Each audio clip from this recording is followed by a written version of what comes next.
आपने कहानियां सुनी होगी भगत सिंह की, यानी कि हमारे जो उस समय के जो स्वतंत्रता सेनानी हुए उनकी कहानियां सुनी हुई होगी कि 5 जने यदि एक जगह इकट्ठे होते और अंग्रेजों को पता चल जाता तो ढूंढ के रख देते थे। लेकिन भारत देश के संविधान ने हमें वो अधिकार और कर्तव्य दिए हैं जिसकी बदौलत आज हम यहाँ पर है। जी हाँ मित्रों, कि मंजिल उन्हीं को मिलती है जिनके सपनों में जान होती है, मंजिल उन्हीं को मिलती है जिनके सपनों में जान होती है। पंखों से कुछ नहीं होता दोस्तों, हौसलों में उड़ान होती है, हौसलों में उड़ान होती है। जी हाँ, मैं एक छोटी सी कहानी के बाद अपनी बात 2 मिनट में समाप्त कर दूंगा। एक कहानी एक लड़की की, एक ऐसी लड़की जो केंद्र सरकार में अपना इंटरव्यू देने के लिए लखनऊ से दिल्ली आ रही थी। इस कहानी को ध्यान से सुनिए और इससे प्रेरित होकर के अपने लक्ष्य निर्धारित कीजिएगा।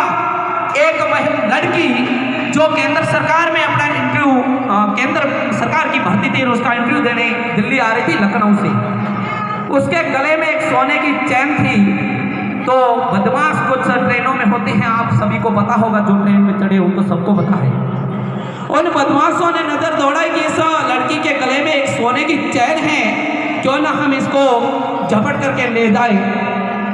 तो किसी के पास पैसे थे, परस थे, सब छीने जा रहे थे, तो किसी ने विरोध नहीं किया। सभी को पता है कि बदमाश है, मार डालेंगे। उस लड़की ने उनका विरोध किया कि मैं मेरी सोने की चैन नहीं दूंगी।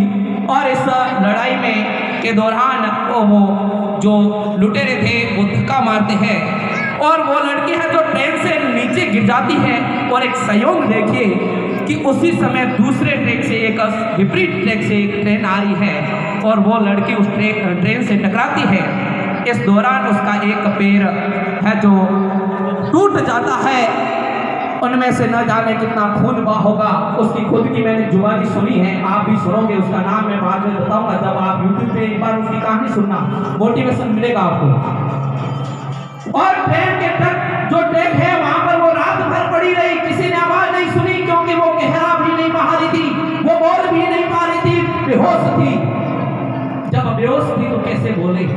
रात भर पड़ी रही और उनकी जुबानी से ये बात आती थी, चूहों ने रात भर उनके शरीर को कुतरा।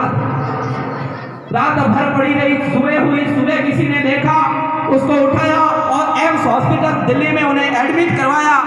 वहां पर एक डॉक्टर ने रक्तदान करके उस लड़की का जीवन बचाया।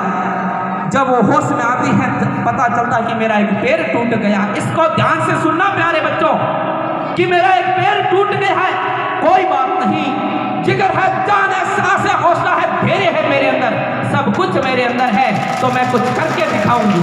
इस दुनिया को बता दूंगी कि हमारे यदि हाथ पैर कुछ भी, यानी कि हम दिव्यांग हैं तो भी कुछ कर सकते हैं। हम इस दुनिया को बताना चाहते कि हम भारतीय क्या कर सकते हैं। उस महिला ने जब वो 4 महीने बाद हॉस्पिटल से डिस्चार्ज हुई तो उसने अपने माता पिता और मम्मी, अपने भैया से बताया कि मुझे बछेंद्री पाल से मिलना है। किससे मिलना है? बछेंद्री पाल से। कईयों ने नाम सुन रखा होगा, नहीं सुना है तो बछेंद्री पाल भारत की पहली महिला पर्वतारोही थी। बछेंद्री पाल, जिन्हें एवरेस्ट फतेह किया था, माउंट एवरेस्ट, कि मुझे उनसे मिलना है। सभी ने कहा तू पागल है, उनसे क्यों मिलेगी? कि मुझे तो माउंट एवरेस्ट फतेह करना है। कि तेरे से नहीं होगा, तू दिव्यांग है, तेरे एक पैर नहीं है। तो कि नहीं, मैं एवरेस्ट फतेह के लिए जाऊंगी, उनसे बात करूंगी। बछेंद्री पाल से जैसे तैसे वो मिले तो बछेंद्री पाल ने एक ही उत्तर दिया कि बेटा, तूने, तेरे लिए तो माउंट एवरेस्ट फतेह कर ली है, अब बस दुनिया को दिखाना माउंट एवरेस्ट फतेह करके। इस दौरान उसके मित्र मंडली से भी बातें उठी कि ये लड़की कैसी है, ना जाने क्या क्या है, बहुत सारी बातें हुई। उनकी ट्रेनिंग शुरू हुई, वो दौड़ नहीं पाती थी। जब दौड़ना शुरू करती थी तो जो एक पैर टूटा था, आधा था, उसमें से खून बहने लग जाता था। देखिए इस कहानी में क्या रोचकता है, हमारे लिए कितनी प्रेरणा। खून निकलता था, वो हारी नहीं, उसने कहा और निकल, कितना निकलेगा खून? मैं फल फ्रूट्स मेवे खा करके खून बढ़ाती जाऊंगी, खून को जितना निकलना है निकलने दो। उसकी ये हालत धीरे धीरे उसके अंदर हौसला और बढ़ता गया। दौड़ना जो 5 मिनट की शुरुआत में जो 10 मिनट में दौड़ करती थी जितनी, वो 5 मिनट में 2 मिनट में कर दी। धीरे धीरे माउंट एवरेस्ट की तैयारी करने लगी और एक समय ऐसा आया कि भारत की प्रथम महिला दिव्यांग जिसने माउंट एवरेस्ट को फतेह कर लिया, अपने 40 साथियों में 40 साथियों की विभिन्न देशों की टीम गई थी, जिसमें श्रीलंका के भी लोग थे, जिसमें न जाने किन किन देशों के लोग थे, लेकिन उनमें से उस महिला ने माउंट एवरेस्ट को फतेह कर लिया और वहां तिरंगा गाड़ दिया और दुनिया को बता दिया कि आपके अंदर साहस है, आपके अंदर कुछ करने का जज्बा है, तो आप हिम्मत मत हारिए। अरे कठिन विपरीत परिस्थितियों से आप घबराइए मत, उनसे लड़िए, संघर्ष कीजिए, सामना कीजिए। वो लड़की कोई और नहीं, कौन थी? किसी को नाम पता है? अरुणिमा सिन्हा। अरुणिमा सिन्हा नाम है उसका। इसकी आप YouTube पे एक बार कहानी जरूर सुनिएगा।